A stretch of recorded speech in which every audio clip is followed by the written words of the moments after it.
샬롬. 삼국지 2권 세 번째. 달아나는 여포를 세 사람이 말을 박차며 뒤쫓았다. 그걸 본 여덟 제후의 군사들은 힘이 났다. 그게 함성을 지르며 뒤따르니 그 기세가 산을 허물 듯했다. 대장이 쫓겨오는 데다 사기가 오른 상대방 군사들까지 덮쳐오자 여포의 군사들은 그만 겁을 먹었다. 변변히 싸워보지도 못하고 호로관 안으로 도망쳐 들어가기에 바빴다. 절로 시흥을 자아내는 장한 광경이었다.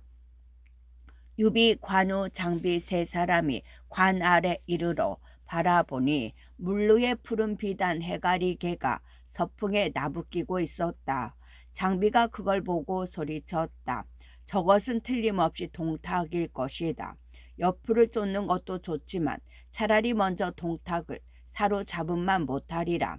그거야말로 풀을 베고 뿌리를 뽑아 없애는 게 될 것이다. 그러고는 말을 박차 똑바로 관문을 향해 달려갔다. 그러나 성벽 위에서 화살과 돌이 비오듯 쏟아져 나아갈 수가 없었다. 할 수 없이 군사를 물리자 뒤따라온 여덟 제후는 일면 유비 삼형제의 공을 지하는 한편 일면 원소의 진체로 이긴 소식을 전했다. 승전부의 힘을 얻은 원소는 주춤해 있던 손견에게 다시 진병을 명했다. 그러나 손견은 군사를 내어 동탁을 치기에 앞서 황계와 정부를 데리고 먼저 원술의 진체를 찾았다. 지난번 군량과 마초를 보내주지 않아 화웅에게 패하게 만든 까닭을 따지려는 참이었다. 원술도 해놓은 짓이 있어 떨떠름했으나 아니 만날 구실이 없었다. 마지못해 나타나자 손견은 발로 땅을 굴러가며 성난 기색으로 따졌다. 동탁과 나는 원래 틈이 간 일도 원수 진 적도 없소이다. 내가 몸을 돌보지 않고 스스로 화살과 돌을 무릅쓰며 가서 죽기로 싸운 것은 위로는 나라를 위해 역적을 토벌고자 함이요 아래로는 장군의 집안을 위해서였소.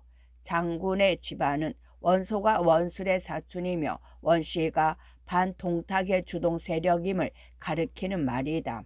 그런데도 장군은 어찌 헐뜯고 고자질하는 자의 말만 믿고 군량과 마초를 보내지 않으셨소.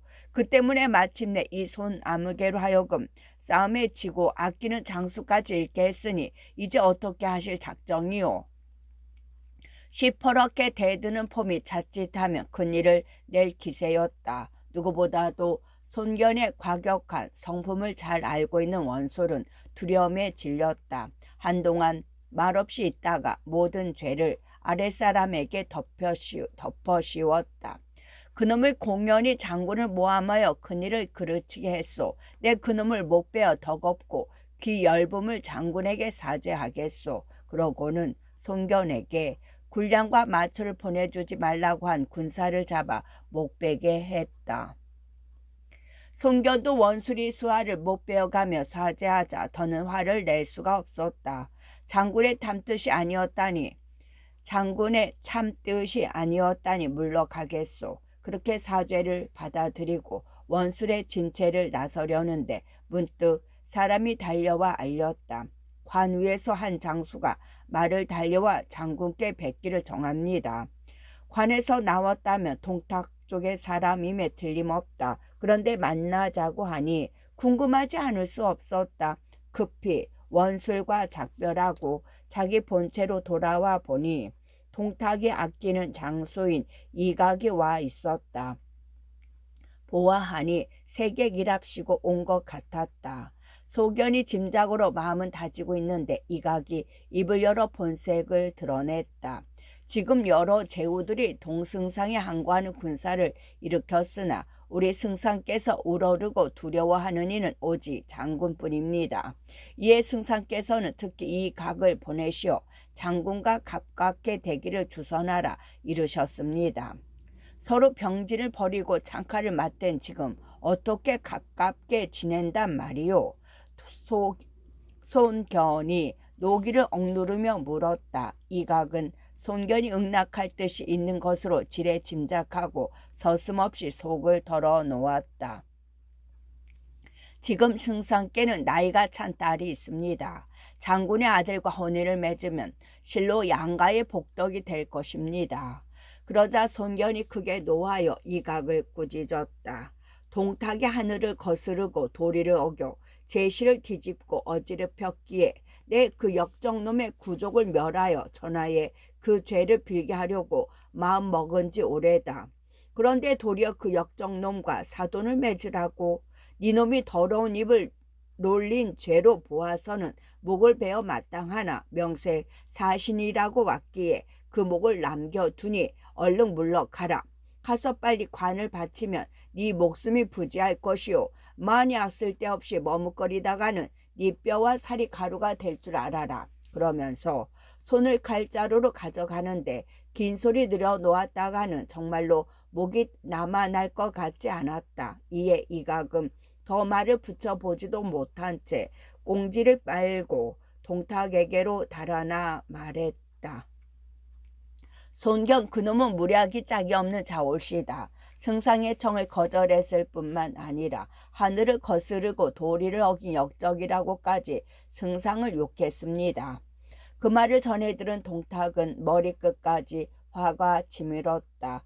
옆을 깨워 들이듯 손견을 달래보려고 하다가 일은 안 되고 욕만 본 꼴이었다. 마음 같아서는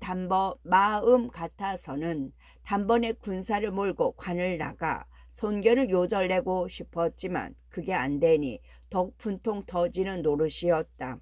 한동안 화를 삭히느라 씩씩거리다가 이유를 불러 물었다. 손견은 나와 손잡을 의향이 조금도 없으니 어쩌면 좋겠느냐. 이유도 그 일을 이미 들어 알고 있었다. 동탁이 묻기 바쁘게 미리 생각해둔 못된 꾀를 덜어놓았다. 오누께서 여포께서 패하신 바람에 겁을 먹은 군사들은 이제 싸울 마음이 거의 없습니다.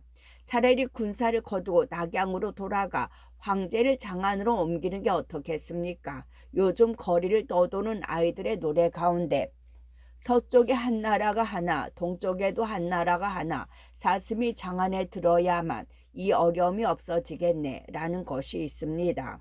제가 생각하기에 서쪽에 한 나라가 하나라는 것은 고조께서 장안에 도읍하시어 12대를 보내신 일을 가리키고 동쪽에 한 나라가 하나라는 것은 광무제께서 낙양에 도읍하시어 역시 12대를 보내신 걸 말하는 듯합니다. 이제 천운이 되돌아왔으니 승상께서는 다시 장안으로 가셔야만 이 크나큰 근심이 없어질 것입니다. 아이들의 노래는 바로 그런 하늘의 뜻을 승상께 일러주는 것으로 그 노래를 따르시는 것이 곧 하늘의 뜻을 쫓는 일이 됩니다. 그 말을 들은 동탁은 몹시 기뻐했다. 과연 그대는 내 꾀 주머니라 할 만하다. 그 말을 듣지 않았다면 실로 내가 깨닫지 못할 뻔했다. 그리고 그날 밤으로 여포와 함께 군사를 돌려 낙양으로 돌아갔다. 유관장 삼형제의 무공은 뜻밖에도 이후에 얕은 꾀를 만나 동탁의 장한 전도라는 엉뚱한 결과로 번져간 것이었다. 낙양에는 이르렀건만 낙양으로 돌아온 동탁은 문무 백관을 조당에 모아놓고 도읍 옮기는 일을 상의했다. 동도 낙양은 제실이 옮겨온 지 200여 년, 이미 그 기운과 전수가 쇠했다. 내가 보기에 이제 왕의 기운은 서쪽 장안에 있으니 어가를 모시고 서쪽으로 돌아가려 한다. 그대들은 각기 떠날 제비를 서두르라. 동탁이 백관에게 상의라기보다는 일반적인 통고를 하자 먼저 사도 양표가 반대하고 나섰다. 장안에 있는 관중지방은 부서지고 무너져 폐허가 가깝습니다. 이제 까닭없이 종묘를 그곳으로 옮기고 그곳에 황릉을 버리신다면 틀림없이 백성들이 두렵고 놀라 소동을 일으킬 것입니다. 전화가 동요하기는 매우 쉬우나 다시 안정시키기는 지극히 어렵습니다. 바라건대 승상께서는 깊이 헤아리고 살펴 행하십시오. 너는 나라의 큰 괴책을 회방하려 드느냐. 동탁이 성난 목소리로 양표를 꾸짖었다. 그러나 다시 대의황후원이 일어나 양표를 거들었다. 양사도의 말이 옳습니다. 지난날 왕망이 나라를 도적질할 때와 정미가 분탕을 칠 때 장안을 불태워 지금은 기와 조각과 주춧돌만 남아 있을 뿐입니다. 정미는 후한 광무제가 왕을 내쫓고 다시 한을 일으킬 무렵 세력을 떨쳤던 도적대를 말합니다. 거기다가 백성들도 모두 그곳을 버리고 떠나 백의 한둘도 남아있지 않은 패도입니다. 이제 이곳에 궁실을 버리고 황폐한 그 땅으로 옮기는 일은 결코 사리에 맞지 않습니다. 관동의 근왕을 내세우는 역적들이 일어나 난리가 천하에 번지고 있는 것이 지금의 실정이다. 장안은 효산과 함곡강 같은 험한 요해가 가로막고 있어 적을 막아내기 좋은 땅이다. 게다가 다소 황폐했다 하나 농우 지방이 가까워 나무와 돌과 기아와 벽돌 따위를 구하기도 쉬우니 몇 달 안가 궁실을 지을 수가 있다. 그대들은 더 이상 어지러운 말을 늘어놓지 말라. 동탁은 황후안을 엄하게 꾸짖을 뿐만 아니라 다른 대신들까지 험한 눈으로 훑어보며 그 입을 막으려 들었다. 그런 동탁의 심기를 사도 순상이 다시 건드렸다. 승상께서 만약 도읍을 옮기신다면 백성들이 소동을 일으켜 결코 나라가 평안치 못할 것입니다. 다시 한번 헤아려 주십시오. 그러자 동탁은 더는 참지 못했다. 얼굴이 벌겋게 성을 내며 소리 높여 꾸짖었다. 나는 천하를 위해 이 괴책을 세웠다. 어찌 작은 백성들에게 구애될까 보냐. 그러고는 양표, 황환, 순상 등을 그날로 벼슬에서 내쫓아 서민으로 만들었다.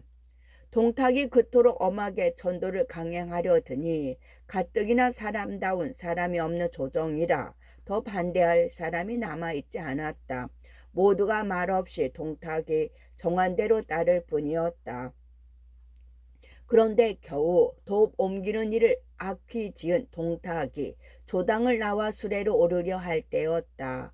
젊은 벼슬아치 둘이 수레를 향해 손을 모고 서 있는 게 보였다. 상서 주비와 성문교의 오경이었다.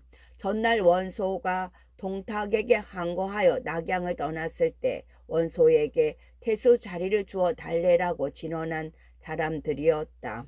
평소에는 그 재주와 학식을 아껴 두텁게 대하던 동탁이었으나 원수가 주동이 돼 근왕병을 일으킨 뒤에는 둘을 은근히 미워하기 시작했다. 그런데다 이제 그 원소가 이끄는 제후들에게 쫓기어 도읍까지 옮기게 되자 더욱 심사가 들어졌다.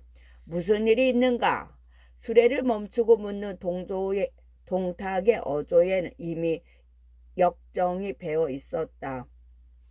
하지만 자기 생각에 젖어 남의 기분을 헤아리지 못하는 게 또한 재주 있고 학식 많은 이들의 단점이다. 오경과 주비도 그와 같아서 동탁의 마음속을 헤아려 보지도 않고 제 생각만 드러내기에 바빴다. 승상께서 도읍을 옮기시려 한다기에 그 그릇됨을 아뢰고자 왔습니다.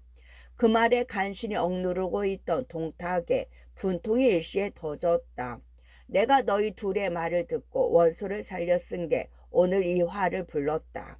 이제 원소가 반역을 꾀하였으니 그놈을 두둔한 너희 둘도 한 패거리임에 틀림없다. 그런 놈들이 무슨 소리를 하려느냐. 그렇게 꾸짖은 후 무사를 불러 두 사람을 끌어낸 뒤 목을 베어 성문에 걸게 했다. 바른 소리를 하려던 게 오히려 동탁에게 자기들을 죽일 구실을 주어버린 셈이었다. 양표, 황환, 순상 세 사람을 벼슬에서 내쫓고 오경, 주비를 목베어 더욱 엄하게 영을 세운 동탁은 즉시 천도를 단행하여 이튿날 안으로 떠날 제비를 하게 했다. 영을 받은 이유가 가만히 동탁에게 와서 말했다. 이제 떠나려 해도 중도에 쓸 돈과 곡식이 적어 쉽지가 않습니다. 낙양에는 부호가 많으니 그 재산을 몰수해 쓰는 게 좋겠습니다. 원수와 한패로 몰아 그 족당을 죽이고 가산을 몰수한다면 남의 이목도 피하고 수만 금을 쉽게 몰 수 있을 것입니다. 그때껏 이유가 낸 못된 꾀 가운데서도 가장 못된 꾀였다. 하지만 그 나물에 그 밥이라 동탁 또한 이후의 주인 노릇에는 오자람이 없었다. 그 자리에서 한번 망설임도 없이 이후의 말을 받아들였다. 갑옷 걸친 기마 5천을 거느리고 가 그 말대로 시행하라. 이에 이유는 수천호가 넘는 낙양의 부호들을 모조리 잡아들이고 그 집에는 반신역당이라고 크게 쓴 길을 꽂아 두게 했다. 그리고 잡아온 부호들은 모조리 성 밖으로 끌어내 목을 벤 뒤 그 재산을 거두니 실로 거만이 넘었다. 그 다음은 일찍이 유례가 없을 만큼 끔찍한 강제 전도였다.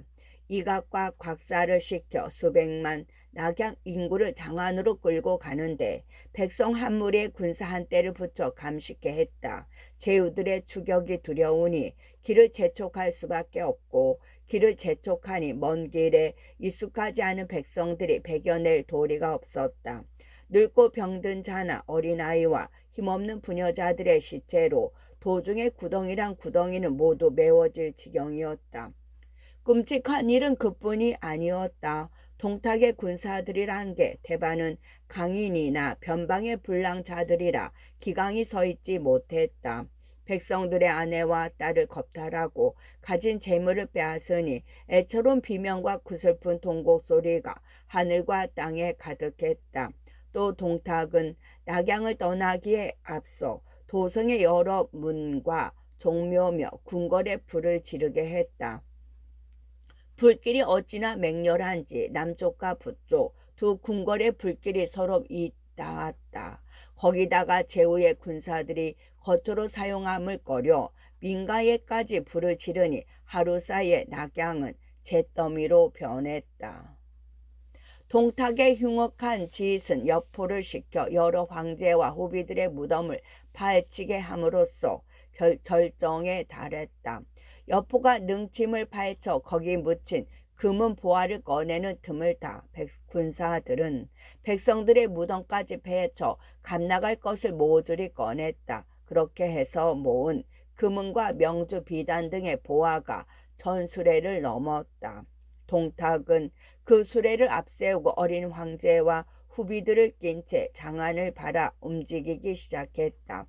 그 모든 일이 하루 사이에 일어났다고는 믿어지지 않을 만큼 철저한 파괴였고 수백만 백성이 살던 낙양이라고는 짐작도 안 될 만큼 남김없는 강제 이주였다. 사수관 밖의 제후들이 동탁의 장안 전도를 안 것은 그 장수 조자함이 스스로 관문을 열고 항복한 뒤였다. 동탁이 낙양을 불사르고 황제와 백성들을 이끈 채 장안으로 가버렸다는 소식을 들은 조잠은 마침 관 아래까지 와 있던 송견에게 스스로 항복해 버렸다. 송견의 군사들이 사수관을 거쳐 낙양으로 들어갈 즈음 유비와 관장 형제도 사기를 잃은 동탁의 잔병을 접으수고 호로관으로 들어갔다. 그 뒤를 8갈래 제후들도 분분히 군사를 끌고 따랐다. 사수관이 보다 가까워 가장 먼저 낙양으로 입성한 것은 송견이었다. 말 위에서 사방을 돌아보니 불꽃은 하늘을 찌르고 검은 연기는 땅을 가득 덮고 있는데 부근 백리에는 사람의 그림자는 물론 개나 닭조차 보이지 않았다. 송견은 군사들을 풀어 불부터 끄게 했다. 송견의 군사들이 간신히 불길을 잡았을 무렵하여 다른 제후들도 각기 군사를 이끌고 낙양에 이르렀다. 그러나 바람을 피할 민가 한 채 성한 게 없음을 보자 각기 낙담한 얼굴로 폐허 위에다 군마를 두둔시켰다. 변괴라고 밖에는 말할 수 없는 동탁에 그 같은 도주에 모두 망연할 뿐이었다. 그때 조조가 다시 나섰다. 이끄는 군사를 둔병시키지도 않고 똑바로 원소를 찾아온 조조는 진영을 베풀고 있는 원소에게 나무라듯 물었다. 이제 역적 동탁이 서쪽으로 도망치고 있으니 승세를 타고 추격해야 할 것이오. 그런데 본초는 어찌하여 군사를 세워두고 움직이지 않소. 마음이 급하다 보니 맹주에 대한 예마저 많이 줄어든 듯한 조조의 말투였다. 원수가 심드렁한 얼굴로 대답했다. 제후들의 군사들이 모두 지쳐있으니 움직여도 아무런 이득이 없을까 두려워서 외다. 동탁이 궁시를 불태우고 천자를 잡아가니 나라가 흔들리고 민심을 의지할 바를 모르고 있소. 비하여 하늘이 무너진 때와 같소. 이때 한 싸움으로 전하를 안정시켜야 할 것인데 제후들은 무엇이 두려워 망설이기만 하고 움직이지 않으시오. 조조는 다시 그 자리에 있는 제후들을 중동해 보았다. 그러나 대답은 원수와 크게 다를 바 없었다. 지금은 가볍게 움직여서 아니되오. 겉으로 보기에는 무슨 기쁜 생각이라도 있는 것 같았지만 실은 모두 갑작스런 변화에 어찌할 바를 모르고 있을 뿐이었다. 그들에게는 아직 그 변화의 처음과 끝이 조조처럼 요연하게 보이지 않았다. 조조는 두 번, 세 번 그들을 깨우쳤으나 그들은 얼른 그 망연함에서 깨어나지 못했다. 이 더벅머리 덜 자란 아이놈 같은 자들과 무슨 일을 함께 할 수 있으랴. 마침내 분통이 터진 조조는 그렇게 분연히 외치며 자리를 박차고 나왔다. 그리고 제후들의 도움 없이 홀로 동탁을 추격하기로 결심했다. 조조는 자기가 이끌고 온 군사 만여 명과 하후돈, 하후연, 조홍, 조인 등의 장수들을 이끌고 그 밤으로 동탁을 뒤쫓았다. 군사가 모자라는 줄은 알지만 눈앞에 있는 호기를 놓칠 수 없어 무리를 한 셈이었다. 때를 살필 줄 아는 조조의 예리한 안목과 기민한 대응력을 잘 보여주는 행동이었으나 결과는 뜻같지 못했다. 그 무렵 동탁은 형량에 이르렀다. 태수 서영이 나와 동탁을 맞으니 백성들과 황제의 행군도 잠시 멎었다. 그때 다시 이유가 동탁에게 한 계교를 올렸다. 승상께서 낙양을 버리고 오셨으니 반드시 추격해오는 군사들이 있을 것입니다. 마땅히 방비책이 있어야 합니다. 서영을 보내 형양성 박산 기슭에 매복시켰다가 만약 추격해오는 군사가 있으면 그대로 지나가게 하십시오. 그 다음 따로 군사를 빼내 적을 맞아 싸우고 서영이 그 뒤를 끊는다면 그게 이길 수 있습니다. 적병으로 하여금 다시는 감히 뒤쫓을 엄두가 나지 않게 하는 좋은 계책이 될 것입니다.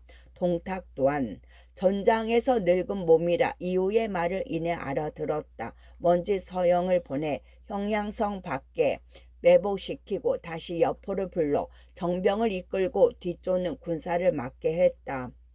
명을 받은 여포가 정병 3만을 이끌고 동탁의 행렬로부터 뒤쳐져서 가고 있는데 과연 조조의 군사들이 뒤쫓아왔다.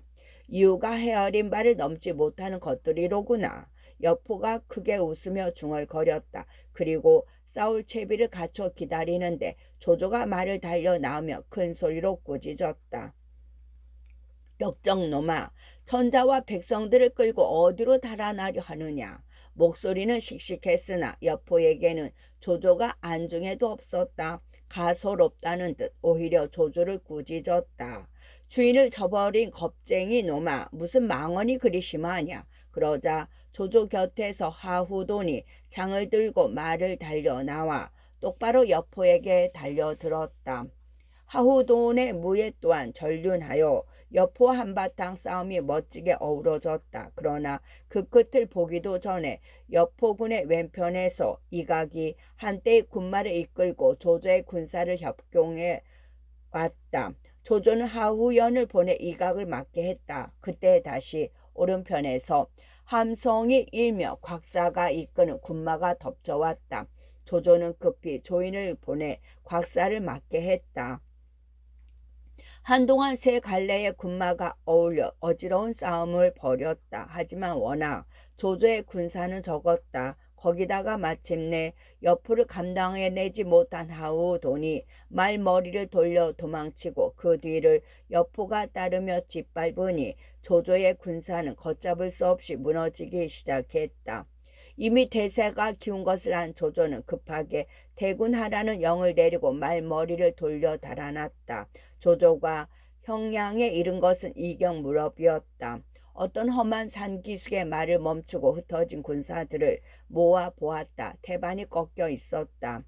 여기서 잠시 쉬고 간다. 시양군을 지켜 군사들을 먹이도록 하라.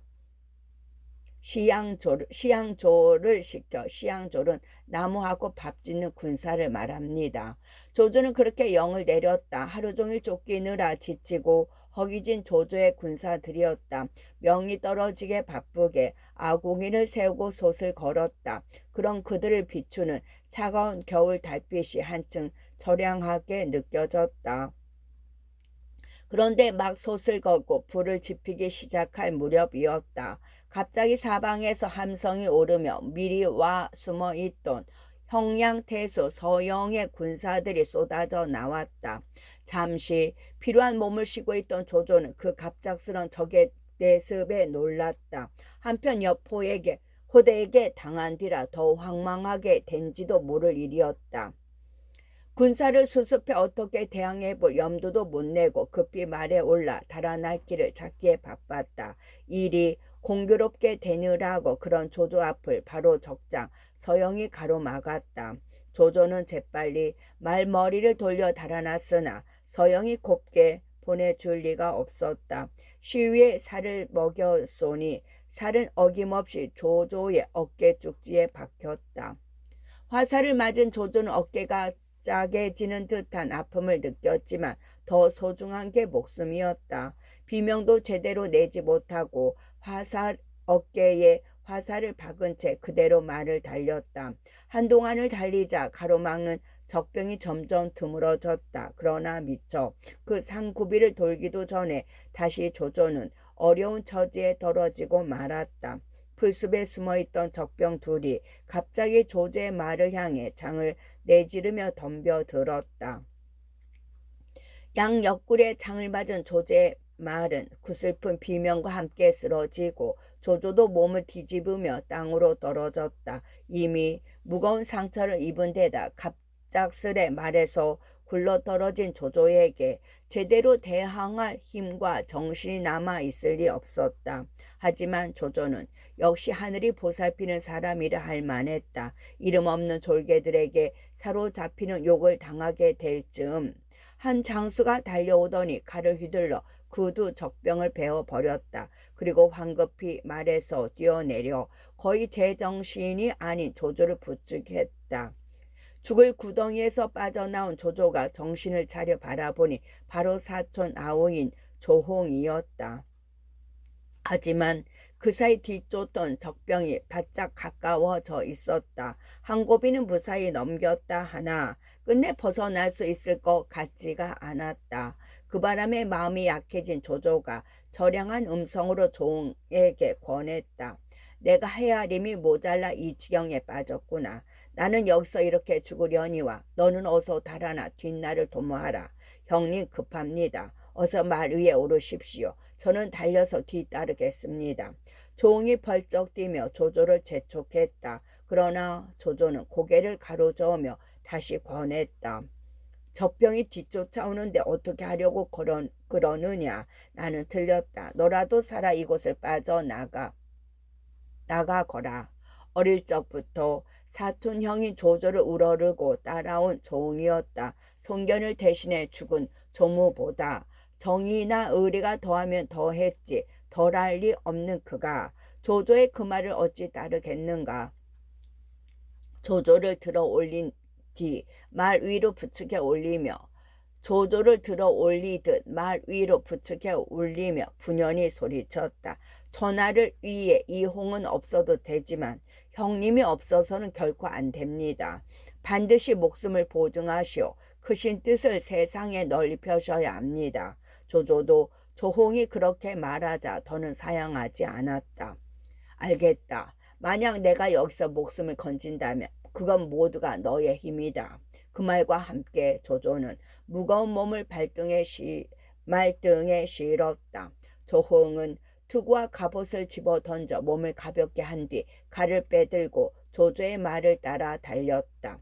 그렇게 달려 사경쯤 되었을 때였다. 급한 추격은 벗어났다 싶었지만 돌연 한 줄기 큰 강이 앞을 가로막았다. 얼음이 두텁지 못해 그냥 건널 수도 없고 그렇다고 헤엄을 쳐 건널 수는 더욱 없었다. 아무래도 하늘이 나를 버리시는구나. 무슨 수를 살기를 바라겠는가. 어느새 가까워지는 적병의 함성을 들으며 조조가 다시 약한 소리를 했다. 그게 무슨 말씀이십니까? 다행히 물이 깊지 않은 듯하니 제가 없고 건너보겠습니다. 조홍이 꿋꿋한 목소리로 대답하며 조조를 말 위에서 부축해 내렸다. 그리고 조조의 갑옷을 벗긴 뒤 등에 업고 얼지 않은 여울을 찾아 건너기 시작했다. 몇 소까지 실을 만큼 찬물이었지만 조홍의 말대로 깊이는 한기를 넘지 않았다. 조조를 업은 조홍이 가까스로 강을 건넜을 무렵 적병이 건너편 언덕에 이르렀다. 그러나 감히 찬물 속으로 뛰어들지는 못하고 강둑에서 어지러이 화살만 날렸다. 그들 종 형제는 그 화살비와 함성에 놀라 젖은 몸을 돌볼 틈도 없이 달리기 시작했다. 그렇게 날이 밝도록 달리고도 다시 30여 리를 더 달린 뒤였다. 작은 언덕 밑에 이르러 잠깐 숨을 돌리려는데 갑자기 함성이 일어나며 한때의 군마가 달려들었다. 서영이 강을 상류로 건너 뒤따라 온 것이었다. 이젠 정말로 끝이로구나. 조조는 온몸에서 힘이 빠지며 달아날 마음도 먹지 못하고 스스로 주저앉았다. 종이 칼을 뽑아들고 막아섰지만 적병의 수가 너무 많았다. 그 위태롭게 그지없는 순간에 나타나 다시 조조를 구한 것이 하후동과 하후연 형제였다. 서영은 우리 주인을 다치지 말라.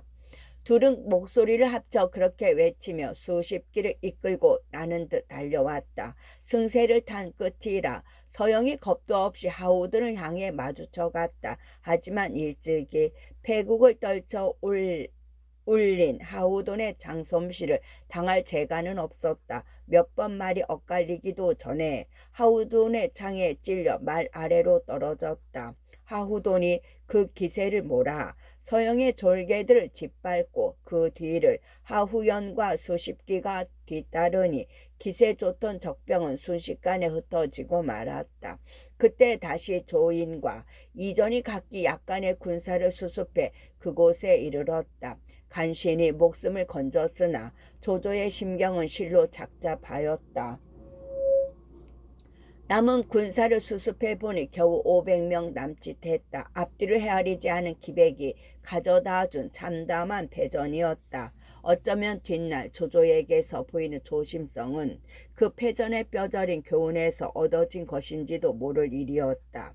내가 혈기에 치우쳐 살핌이 부족했다.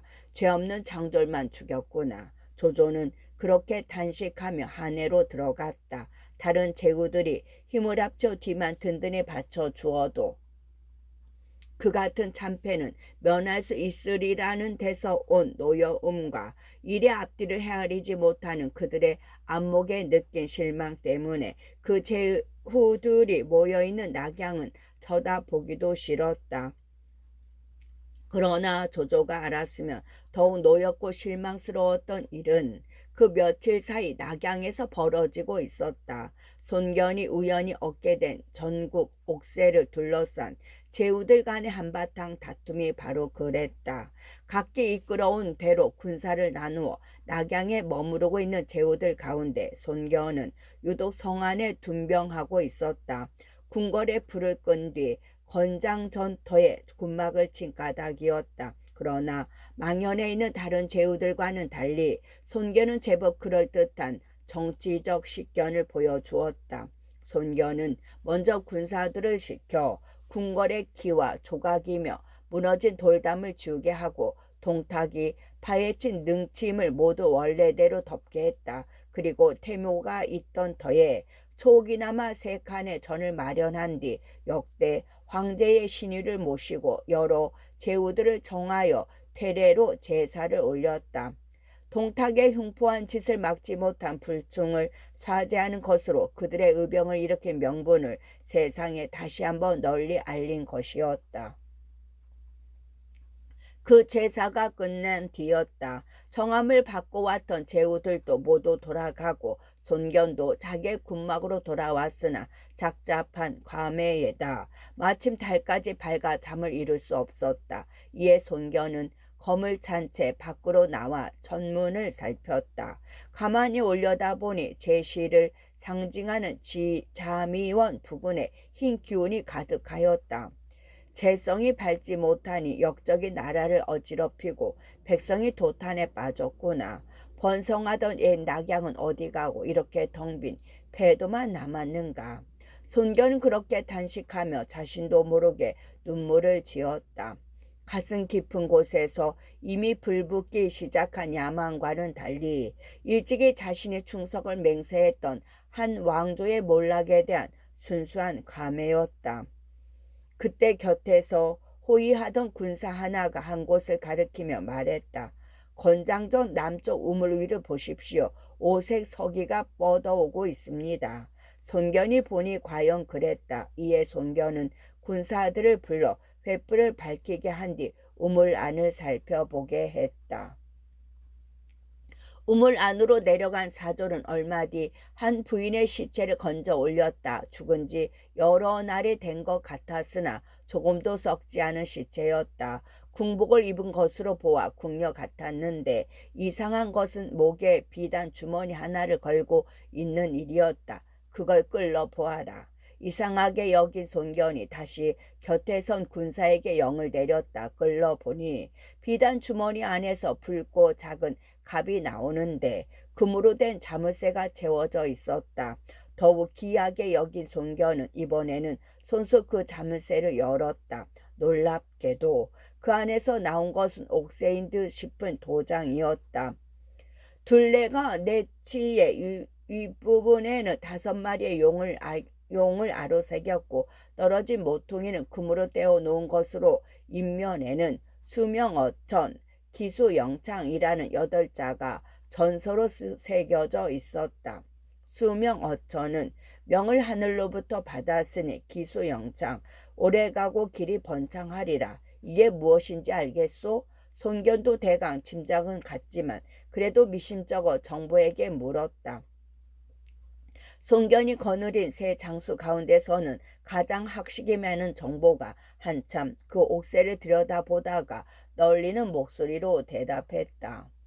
주공, 이건 틀림없이 나라에서 나라로 이어온 옥새옷이다.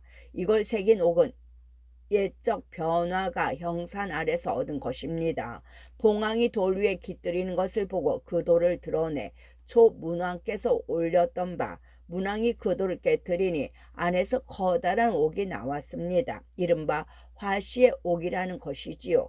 진 26년 초를 멸망시키고 이 옥을 얻은 시황제는 옥공으로 하여금 도장을 깎게 하고 재상 이사에게 지금 쓰인 8자를 전서로 쓰게 해서 점 옥새로 사용하게 됐습니다. 그런데 그 이태 뒤인 진 28년 시황제가 동정호를 순시하다가 갑자기 풍랑이 크게 일어 배가 뒤집히려 하자 급히 이 옥새를 물에 던져 물결을 가라앉게 한 적이 있습니다. 전자의 위험으로 호수의 귀신을 억누른 것이라 여겨 모두 신기해했습니다. 그리고 다시 10년이 지난 뒤였습니다. 진시황이 화음 지방을 순시할 때였지요. 한 사람이 종자들과 함께 길을 막고 이 옥새를 바치면서 말했습니다. 이 물건을 조룡에게 돌려드리고자 합니다. 그리고 말이 끝나기 무섭게 사라져 버리니 사람들은 또한 신기한 일이라 여겼습니다. 그러나 진시황은 조룡이 황제인 자신을 뜻하는 것이라고 해석하고 그 옥새를 거두어 드렸습니다. 이듬해 시황제가 죽자 전하는 크게 어지러워졌습니다. 그러다가 우리 고조께서 전하를 얻게 되시자 시황제의 아들 영이 이 옥새를 고조께 바쳤습니다. 이후 전한 병제 때부터 이 옥새는 한실의 위엄을 다해 시인했습니다. 하지만 역적 왕망이 이르러 병제를 죽이고 신나라를 세울 무렵 또 한 차례 해오리가 일어났습니다. 옥새를 내어주던 효원 황태우가 왕망의 소발이 소원과 왕심을 이 옥새로 내리쳐 한 모퉁이가 깨어지고 말았던 것입니다. 이제 금으로 때운 부분이 바로 그것입니다. 다행히 황망의 잔역은 오래가지 못하고 후한의 광무제께서 천하를 평정하심에 옥새는 다시 한실로 돌아왔습니다. 광무제께서 의양 땅에서 이 옥새를 얻으시니래 대를 이어 열성께 전해온 것입니다. 그런데 금년에 듣기로 십상시에 난때 이 보물을 잃었다는 말이 돌았습니다. 어린 소재를 끌고 북망산으로 도망치는 와중에서 없어져 버렸다는 소문이었습니다. 이제 그 옥새가 주공의 손에 들어온 것으로 보아 이는 틀림없이 하늘이 주신 것입니다. 한나라의 운사가 다했으니 주공께서 구호의 자리로 나가시란 뜻으로 여겨집니다. 구호는 황제를 나타내는 수입니다. 그렇다면 이곳은 결코 오래 있을 땅이 못 됩니다. 제후들은 겉으로는 충의를 내걸고 있으나 속으로는 각기 딴 마음을 품고 있는 자들이니 주공께서 옥새를 얻으신 줄 알면 힘을 합쳐 빼앗으려 들 게 분명합니다. 속히 강동으로 돌아가시어 따로 큰 일을 도모하는 편이 옳을 것입니다. 이미 오래전부터 제 주인의 가슴 속에 은밀히 불타고 있는 야심을 알고 있는 정보는 꺼리낌 없이 그렇게 권했다. 다름 아닌 정보의 말이고 보니 손견도 더는 속마음을 감추려 들지 않았다. 얼마 전에 순수한 감에는 깨끗이 잊고 치솟는 야망에 떨리는 목소리로 정보의 말을 받아들였다. 그대의 말이 꼭 내 뜻과 맞소. 날이 밝는 대로 병을 핑계하고 이곳을 떠나도록 하겠소. 그런 다음 그 자리에 있던 군사들 엄하게 단속하여 옥새를 얻은 일에 다른 제후들의 귀에 들어가지 않도록 했다. 어떻게 보면 동탁보다도 먼저 딴 뜻을 드러낸 셈이었고 뒷날 천하를 다투게 될 군웅 가운데서도 가장 앞서 찬역의 기치를 올렸다 할 수 있었다.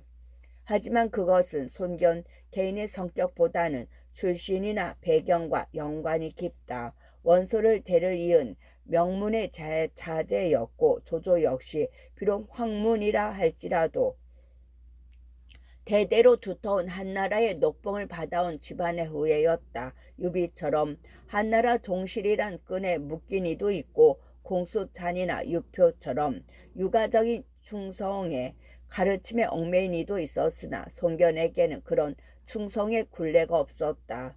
그의 벼슬이라 했자 스스로 쟁취한 것이나 다름없었고 조상을 거슬러 보아도 특별히 한실로부터 충성을 요구당할 만큼 은덕을 입은 일도 없었던 듯하다. 그런데 손견이 옥새를 얻은 경위를 지켜본 군사들 가운데 원수와 같은 고향 사람이 하나 있었다. 손견의 언명에도 불구하고 그 일을 기회로 자신을 높이고 싶었다. 어둠을 틈타 손견의 진체를 빠져나온 뒤 곧바로 원수의 군막을 찾았다. 손견의 군사 하나가 한밤중에 자기를 찾아와 백기를 청한다는 말을 듣자 원수는 문득 이상한 생각이 들었다. 하찮은 졸개임을 꺼리지 않고 자기의 군막으로 들이도록 했다. 너는 손문대의 수하로서 이 깊은 밤에 어찌 나를 찾았느냐? 그 군사가 불려오자 원소가 은근하게 물었다. 같은 고향 사람으로서 맹족께 기니 10줄 말씀이 있어 이렇게 감히 찾아뵈었습니다. 날이 밝은 뒤 손문대를 통해서는 안 될 말이냐? 그렇습니다. 바로 손 장군에게 관계된 일인즉 그랬다간 제 목숨이 남아나지 못합니다. 그제서야 원소가 약간 긴장한 얼굴로 물었다. 무슨 일이 그토록 엄중하냐? 실은 손 장군께서 조금 전 전국 옥새를 얻으셨습니다. 뭐 옥새를? 원수는 놀라 자리에서 벌떡 몸을 일으키며 소리쳤다. 옥새가 없어진 일은 십상시 난 때 가장 중요한 몫을 했던 원소가 누구보다도 잘 알고 있었다. 송견의 군사는 한층 신이 나 주어 섬겼다. 네, 건장저 우물 속에서 죽은 궁녀의 시체를 건져내니 그 목에 걸려 있었습니다. 그래서 어떻게 했느냐? 손장군께서는 그 옥새를 깊이 감추시고 저희들에게는 만약 그 일을 입 밖에 내면 목을 베리라 엄포를 놓았습니다. 뭐라고? 손견? 그자가? 뿐만이 아닙니다. 내일이면 반드시 맹주님을 찾아와 병을 핑계로 강동으로 돌아가겠다고 할 것입니다. 전국 옥새에 기대어 참남된 뜻을 품고 있음에 틀림없습니다.